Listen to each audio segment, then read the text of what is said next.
Ping and Good Doctor, my honest review and user experience with China's top online health platform. In a world where healthcare access is changing fast, Ping and Good Doctor has become one of China's most popular online health platforms. But how good is it really? I decided to test it myself, and here's my honest experience. Most people get this wrong. They think online health apps are limited to basic consultations. But Ping and Good Doctor is much more than that. It combines AI-driven health checks, virtual consultations and medication delivery into one seamless platform. After signing up, I was greeted by an AI assistant that quickly assessed my symptoms and guided me toward a doctor. Within minutes, I was chatting with a licensed physician. No waiting room, no paperwork. The response was professional, and the doctor even prescribed medication that could be delivered directly to my door. What impressed me most was the accuracy of the AI pre-diagnosis system. It narrowed down possible conditions based on simple questions, saving both time and effort.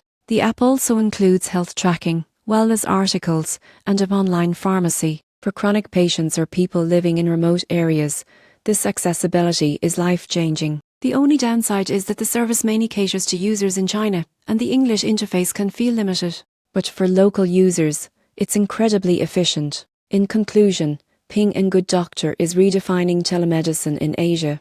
With millions of daily users and a powerful mix of AI and real medical expertise, it's making healthcare faster, smarter, and more convenient than ever before.